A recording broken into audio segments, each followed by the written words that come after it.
تیر جمعه کې ما د رسول الله صلی الله علیه وسلم د سفر د معراج متعلق چې د بیت الله شریف نه الله سبحانه و تعالی رسول الله صلی الله علیه وسلم هغه مسجد اقصی ته بوته،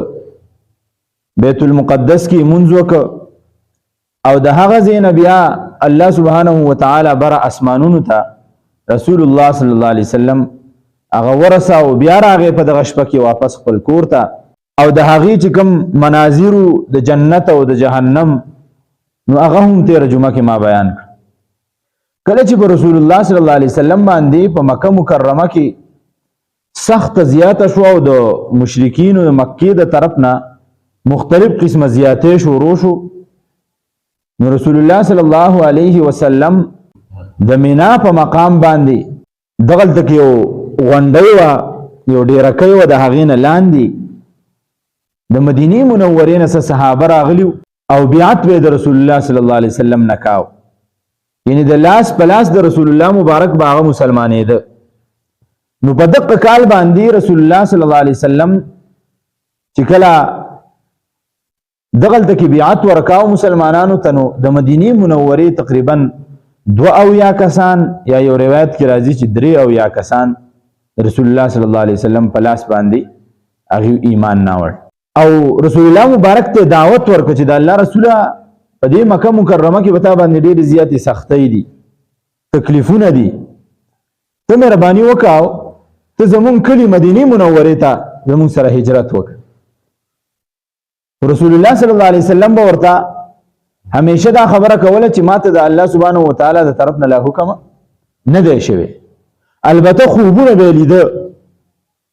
کله نا کله به خوب لیده چې ماته چې کوم دی نو په خوب کې د بحرین مقام وښودلی شو چې ته هلته کې هجرت وکړه، کله به خوب لیده چې ماته چې کوم دی نو د شام ملک وښودلی شو چې هلته کې ته هجرت وکړه، او کله به خوب لیده چې ماته یمن وښودلی شو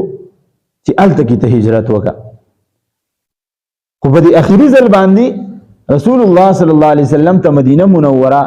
وښودلی شوه چې داسې یو ځای دی، داسې شړې دي، داسې چې کوم دی نو غرونه دي، نو ته هلته کې هجرت وکړه. رسول الله صلی الله علیه وسلم د نبوت په 14 کال باندې، یعنی چې کله رسول الله مبارک ته نبوت میلاو شو د هغې په 14 کال باندې صحابه کرامو ته اجازت ورکړه چې که چېرې تاسو هجرت کول غواړئ نو مدینې منورې ته هجرت وکړئ. او بعضې صحابه کرام هغې چې کله هجرت کاو نو حبشې ته هم هجرت کړی دی، بلکې واقع پکې راځي حضرت ابو سلمہ رضی الله تعالی عنہ او د هغه کور والا ام سلمہ رضی الله تعالی عنها او د هغه یو ماشوم زوی بچی سلمہ، دا 3 وانه چې کوم دی نو یو پیر کشتۍ ته وختل او دوی ولاړه حبشې طرف ته، د هغه ځای نه واپس راله او بیا چې کوم دی نو مدینې منورې ته هجرت کاو. او د دې ام سلمہ رضی الله تعالی عنها او د ابو سلمہ په خپل منځ کې ډېر ښه تعلقات وو، په یو بل باندې ډېر مین وو، حتی تر دې پورې چې یو ورځ د خاون ورته وویل ابو سلمہ رضی الله تعالی عنہ چې راځه کینو لږ خبرې کوو د یو بل سره. وی څه خبرې کوو؟ چې کېناسته نو د یو بل نه دا واده اخلو، د کور والا یې ورته وویل دومره یې مینه وه د یو بل سره چې که چېرې زه مخکې مړه شومه نو ته به بل واده نه کې زما د مرګ نه بعد چې په جنت کې یو ځای یو. او د سړي او دا ورته هم وي چې که چېرې ته مخکې مړ شوې نو زه به بل واده نه کوم، زه به خپل ژوند دقسې بې واده تېروم. نو حضرت ابو سلمہ رضی الله تعالی عنہ ورته وویل چې نه، که چېرې ته مخکې مړه شوې نو زه به خیر دی بل واده نه کوم، خو که چېرې زه مخکې مړ شوم نو خیر دی ته زما د مرګ نه بعد بل واده وکړه. ځکه چې ته ښځه او ښځه چې د خاوند سوری پې نه وي نو هغه به څه په مصیبت کې ګرځي او زه خو سړی یم بغیر د واده هم ګزاره کولی شم لهذا زه به واده نه کوم او ته بیا واده وکړه بهرحال دیو چې کله د حبشې نه راله او مدینې منورې ته هجرت کاو نو د دې ام سلمه رضی الله تعالی عنها د دې زنانه قبیلې والا راله او دې ابو سلمه ته ووي د خاوند ته یې ویله چې تا څه چې کوم دی نو د دې ښځې نه ګرځنده جوړه کړې ده کله یو طرف ته بوځي او کله بل طرف ته بوځي تا ته اوس موږ بالکل اجازت نه درکو چې ته مدینې منورې ته هجرت وکړي د دې کور والا چې څومره ونو هغه کافرانو اسلام یې نه و راوړی دا ام سلمه رضی الله تعالی عنها دا یې پاتې کړه او دې خاوند مدینې منورې ته هجرت وکړه په یوازې باندې او دا زوی هم د دې کور والا څخه پاتې شو دا وایي ما ډېر زیات وجړل او ډېر زیات د غم اظهار مې وکړه چې تاسو ولې ما د خپل خاوند نه جدا کوئ دا ماشوم بچی دی زما دا ولې جدا کوئ خو زما خبره چا ونه منودله او بیا داسې وشوله چې د حضرت ابو سلمه یعنې زما د دې خاوند قبیلې والا راله زما نه هغه زوی م واغسته چې دا خو زمونږ د ټبر سړی دی دا ماشوم هغه زوی رانه هم سیټ ته کو هغه یې ویوړه په دې کې زه یو صحرا ته لاړم او جلل به مې چغې به مې والې په دې زوی پسې هم خپله خفه وم په خاوند پسې هم خفه وم نو هلته کې راته یو کس میلاو شو هغه ماته وایي چې تا ته څه مسله ده ما ورته وایي چې دقه شان مسله راته راغلې ده زه یې دلته ایساره کړې ما خاوند یې نام لیږلی دی او زوی نام بند کړی دی هغه وایي چې زه تاله لار راوباسم زما دپاره اجازت وغوښته او حتی تر دې پورې چې ما ته اجازت میلاو شو چې دا زوی هم ته واخله او که ته هجرت کې نو مدینې منورې ته لاړه شه زما سره یوه اوښه وه په هغې باندې کېناستم او مدینې منورې ته ایکې سره یوازې روانه شو د مکې مکرمې نه چې لږ وځي نو دغلته یو مقام دی مقام تنعیم ورته وایي تنعیم یو ځای دی څوک سعودي عرب ته ځي دی به یې پېژني نو دغه تنعیم ته چې کله ورسېدم دا یوه دشته وه په دې کې یو سړی ماله مخې له راغی ما نه یې تپوس وکړه چې ته څه کې او دغه کس چې کوم دی دا حضرت عثمان بن طلحه رضی الله تعالی عنه دی په دغه وخت کې لا ایمان نه دی راوړی مسلمان نه دی ما نه یې تپوس وکړه چې ته چېرته روان یې په یوازه ما ورته وویل چې ما نه یې تپوس وکړه چې څوک راسه شته بل ما ورته وویل چې لا والله الا الله وبني هذا چې نه قسم په الله هېڅوک نشته دی یو الله دی وبني هذا او دا ورکوټی ماشوم مې دی بهرحال زما سره شوه او ما ته وویل چې فکر مند کېږم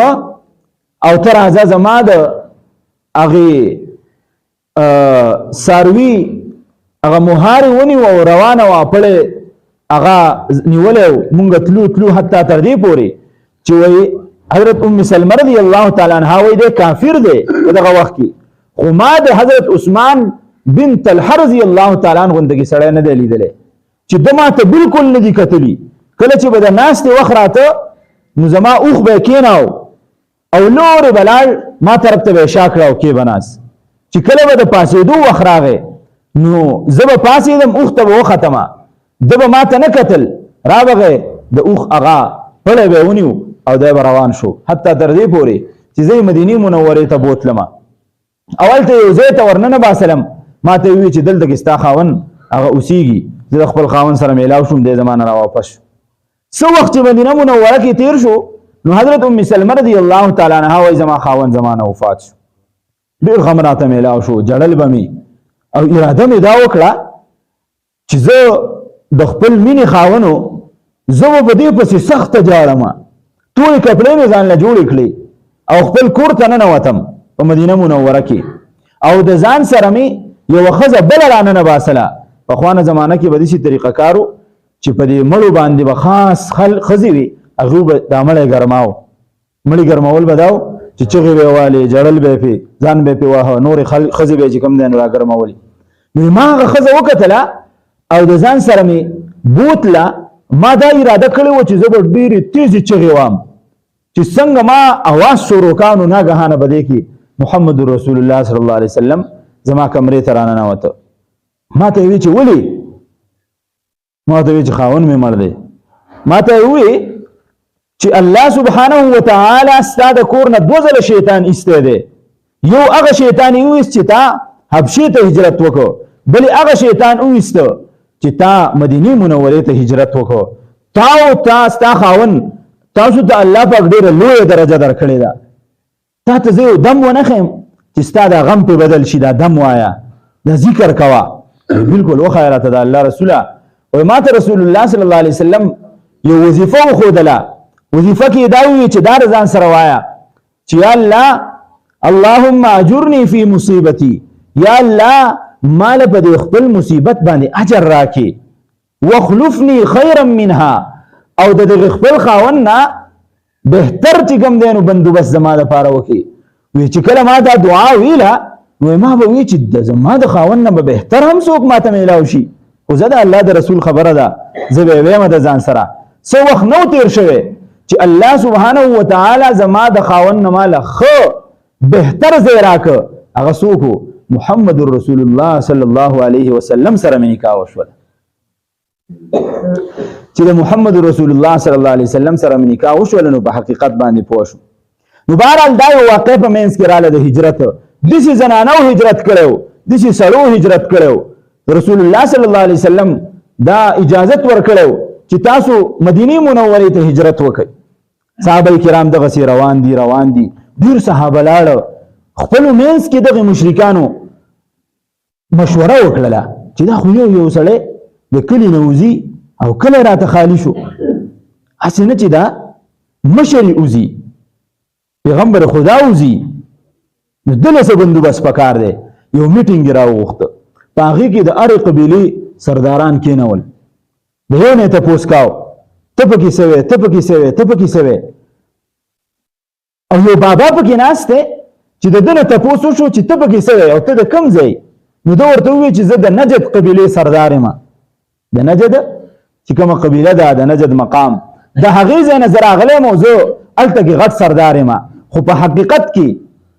د ده سپینه ږیره وه، ځان ډېر د بزرګ په شکل کې ښکاره کړی و. دی پکې شیطان ناست و. دی پکې څوک ناست و؟ شیطان پکې ناست و دی په منځ کې. نو اول یو کس مشوره وکړه چېرې دا سړی چې کوم دی نو دا قید کې اچول غواړي، کمره کې بندول غواړي دا محمد رسول الله، چې هسې نه دا خپل شر نعوذ بالله نورو خلکو ته خور کړي. نو وایي دا بابا پاڅېده، دا شیطان. ده ورته وویل چې نه په دې خبره څه زه راضي نه یم، زه خو د ده خو غټه قبیله ده، دا به تاسو 10 ورځې بند کوئ، 20 ورځې به یې بند کوئ. یو ورځ به داسې راشي چې هغه قافله به تاسو هغه قبیله به تاسو باندې زوروره شي، دا به ستاسو نه راخلاص کړي. دا مشوره خبره درسته نه ده. وی ښه. بل پاڅېده، وی ته څه وې؟ هغه ورته وویل زما مشوره دا ده چې دی د کلي نه ایستل غواړي، بل کلي ته ایسته جلا وطن کول غواړي. دا شیطان پاڅېد، وی نه دا خبره هم غلطه ده. وی ولې؟ وجه دا ده که چېرې دی بل کلي ته ولېږي نو څنګه چې دلته کې دا کار کوي نور کلیوالا به رامندې راوپارئ، هلته به چې کوم دی نو دا خپله خبره دا خپل میشن تیز کړي. لهذا دا خبره هم غلطه ده. نو بل یو کس پاڅېده، یو سردار، هغه وویل چې دا قتلول غواړي. نو فورا چې کوم دی نو دغه شیطان پاڅېد، وی چې دا رایه زما ډېره خوښه ده.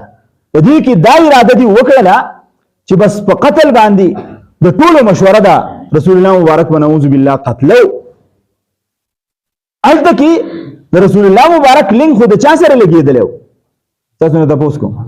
د الله سره لګېدلی و. لهذا دوی دا مشوره وکړه چې ښه په قتل خو مشوره راله، خو دا به قتلی څوک؟ نو دقه شیطان له مشوره ورکړه، وایي داسې وکئ د هرې یوې قبیلې نه یو کس دا منتخب کئ، ټولو له تورې ورکئ، د ده د کور ګیراو وکئ چې څنګه دی وځي تاسو چې کوم دی نو ایسته قتل کئ. په دې باندې مشوره وشوه. هلته رسول الله مبارک ته الله پاک وحی راولېږله چې وإذ يمكر بك الذين كفروا ليثبتوك او يقتلوك او يخرجوك، چې دې خلکو دا مکر او دا تدبیر دا فریب روان کړی دی، دا چال او دا میشن روان کړی دی چې مونږ رسول الله مبارک یا قتل کو یا وباسو یا کمره کې بند کو. نو الله سبحانه وتعالى رسول الله مبارک ته یو تدبیر خو ده چې ته د دې صدا چل وکا سحر چې ته چې کله وځي د شپې په صحیح حصہ کې به وځي دا بستا غیر چا پیری ته به ځان سره خاور را واخلي شګي برا واخلي او په هغه باندې با اوراد وي وجعلنا من بين ايديهم سدا ومن خلفهم سدا فاغشيناهم فهم لا يبصرون شاهت الوجوه شاهت الوجوه شاهت الوجوه دا به او کدی شګو باندې بدم کې او دا شګي به د دیو طرف ته دي ورولي دیو بتانینی رسول الله مبارک دقه سي چل وک د شپې په دغه مقام په دغه عیسی کې رسول الله مبارک چې کوم دین راوت ورسره حضرت ابوبکر صدیق رضی الله تعالی عنہ دی او حضرت ابوبکر صدیق رضی الله عنه رسول الله مبارک نه تاسو وکړه چې الله رسوله ما ته اجازت کې چې زلال شم نو محمد رسول الله صلی الله علیه وسلم ته چې نه تا ته اجازت نکوم ته زما سره وزېزي د الله رسول ته بامزي هجرت وکې یا زبم هجرت کومه چې چرته مخ کې هجرت کېدن رسول الله مبارک باندې ته ودی هجرت کې رسول الله مبارک بام ته نو د دې وجنه ته ابوبکر صدیق تعالی هو تاسو ته بام هجرت کې او نو د هغه بعد حضرت ابوبکر صدیق تعالی هو دوه اوخه واغسته خاص د دې لپاره چې په یو باندې زه په یو باندې رسول الله مبارک دا چې کوم دینو سفر وکړو مدینه منوره ته هجرت وکړل شو دغه اوخه به ساتلې خو خوراک به ورکاو چې مضبوطی رسول الله مبارک د شپې په دغه عیسی کې دا راوته او په خپل بستر باندې په شپه دغه حضرت علی رضی الله تعالی عنہ سملاو چې ته بدل تکي زما په بستر باندې سملی چې سحر شو کله سحر ته نږدې وخت شو نو دې خلکو وی چې سړی خو تر اوسه پورې راونه وته چا په سورو کې سی کول نه غانه به سړی راغی وی څه ته ګورئ څه سی کوي وی محمد رسول الله سی کو محمد سی کو وی ولي هغه خو ما اوس ولید چې دې روان و ولاړ وی په کوم طرف باندې لاړ مونږ ونه لید دې سترګې مګلې او په سترګو مګلو په وخت کې رسول الله مبارک چې کوم دین استوت دې ته پته ونه لګي دیو एकदम حمله وکړه چې کټ رسول الله مبارک ته ورسېد الته حضرت علی رضی الله تعالی عنہ پروت یته دلته کې څنګه او رسول الله مبارک څه شو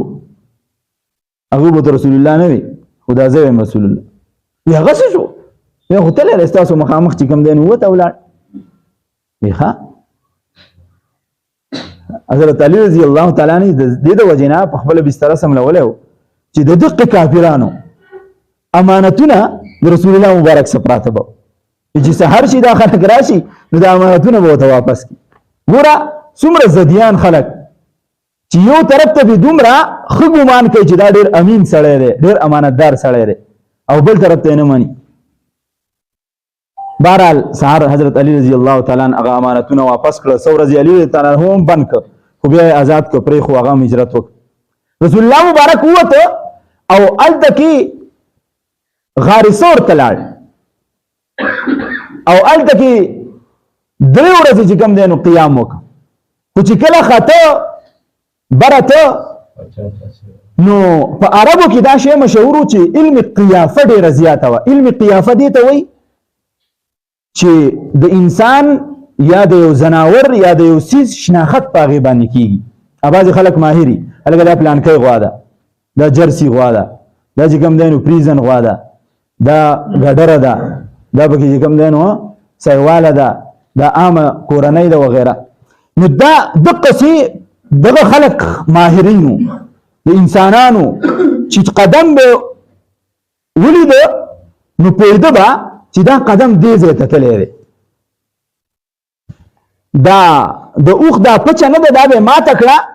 دننه چې به پکې اډوکی پروت و نو هغه اډوکی به یې وکاته یاره دا اډوکی چې کوم دی نو دا د مدینې منورې د کجورو اډوکی دی لهذا دا اوښ چې راغلی دی دا څاروی چې راغلی دی دا د مدینې نه راغلی دی دومره زیات هغې شناخت کې ماهرینو نو رسول الله مبارک ابوبکر صدیق تعالی عنہ په اوږه کړ دې غر ته دې خېجومه او زما اوږې ته راوخېجه رسول الله مبارک په اوږه کړ او بر روانو او پنجې به یې لګولې چې اسې نه زمونږ د خپو دا خاپي دا چرته کې چې کوم دی نو دیو ته خبر نشي ګله برا غار ته وختن رسول الله مبارک کوس ک دا الله رسول لګي انتظار وکړه ز صفائی کومه دا غار صفا کومه بیا به ورشي دی چې څنګه ورننه وت نو غار صفا کو یو سوریو خپل صادر وشلا او ابو بکر صدیق تعالی عنہ په یو سوری کې دا خپل صادر د کټ کړه او دای په کې ورک باندې یو سوری کې پاتې شو هغه بن نشو صادر ختم شو نو رسول الله مبارک ته आवाज وکړي چې راځي هغه ته خپل لا پوند وي اړه مکړه او د غار هغه سر ته ډډه واله او رسول الله مبارک ته وی چې زما په دې پتونانو باندې تاسو خپل سر مبارک کړئ دغه ډډه واله او سر په پتون باندې پروت د رسول الله مبارک ناګهانه چې کوم دینو د حضرت ابوبکر صدیق تعالی عنہ د سترګونه اوخ کې راووتی او د رسول الله مبارک په چهره په اننګو مبارک باندې پریوتی په دې سره رسول الله مبارک رایخ شو بملک یا ابا بکر ابوبکر تعالی ولي جالي اذا الله رسول لدغت يا رسول الله لدغت يا رسول الله فداك ابي وامي يا رسول الله زما مور او پلار دې په تا باندې قرباني لدغت زوچی چلې شم چې سوچی چلما رسول الله مبارک دې اخبار لري کا امام سیوطی مولا لیکلی دي چې کله ابوبکر صدیق تعالی عنہ د اخبار لري کړه نو په دې ځای باندې د مار خاپه او مار رسول ابوبکر صدیق تعالی عنہ چې چلو رسول الله مبارک خپل لاړ راواغسته او پاغه زخم باندې راخ کو دي ابوبکر صدیق رضی الله تعالی عنہ فرمایي چې زما پسنګ مخ کې و دا غینه خخ شو دلالو دراخو سره هغه څومره مبارکه پوند ده چې په هغه باندې د رسول الله مبارک لاړې لعاب مبارک چې کوم دین لګیدل اندازه ورکو هغه څومره مبارک پتون ده چې په هغه باندې د رسول الله مبارک سر مبارک پروت بهرحال او بیا امام سیوطی مولا کې یو بل واقع لیکلی ده چې د مار نه حضور صلی الله علیه وسلم تاسو وکړه چې دا ولې و چې زما د عملګری زناور وبام د رسول الله مبارک سره خبرې کولې کنه د معجزات باندې ورته چرته یو جمعه بیان وکم ان شاء الله نو د دې مار نه تاسو وکړه چې دا ولې و چې نو دې مار وته وی چې زه په دې ځای باندې را روانم او دلته کې حضرت عیسی علیه السلام امر را روانو نو د دې ځای نه څه خوشبو راتله ما ورته وویل چې دا خوشبو د څه راځي نو عیسی علیه السلام ما ته وویل چې دا خوشبو د دې دپاره راځي چې دلته کې به د آخري زمانې پیغمبر راځي او دلته به یو 3 ورځې قیام کوي دلته به آرام کوي نو ما زه بل چېرته تلم دی مار وی خو د هغه وخت نه زه په دې انتظار باندې ومه چې کله به محمد رسول الله راځي چې زه یې دیدار وکړم او چې ما ولید نو هغه خوشبو بیا په ما باندې رااله دې ته څه پونده پرته وه نو دې پوندې له ما ځکه ټک ورکړه چې دا لاره راته ازاده شي چې محمد رسول الله په خپلو سترګو باندې وي د دې وجه نه مې ټک ورکړه بهرحال د شاتې نه دغه کسان په رسول الله مبارک پسې دي او د رسول الله مبارک ګیراو کوي چې دی راونیسو د دغه ځای پورې وایي دا خلک راله چې کله راله دا خلک نو دغه ځای کې ودرېده چېرې د دې ځای پورې قدمونه راغلي دي خو د دې نه بعد چې کوم دی نو بیا قدمونه هغه ورک شوي دي مزید څه وشو انشاءالله آینده جمعه کې به په دې باندې خبره کوو خو دا د ربیع الاول نن بار ربیع الاول دی او مشهوره دا ده چې په دې باندې حضور نبی کریم صلی الله علیه وسلم هغه پیدا شوی دی اگر چې راجح خبره دا ده چې په 12 ربیع الاول باندې نه دی پیدا شوی خو بهرحال خبره مشهوره شوې ده موږ له څه کول پکار دي موږ له دا کول پکار دي چې د نن ورځې نه دا عزم کول غواړي چې موږ د رسول الله مبارک سنت خپل یو سنت وړوکی سنت هغه ډېر لوی سنت وګڼو لوی کار وګڼو ډېر آسان کار دی نو انشاءالله زموږ ژوند به د دې د وجې نه دا بدلیږي نو د چا عزم دی چې د نن نه بعد به سنت خپلو انشاءالله واخر دعوانا ان الحمد لله رب العالمين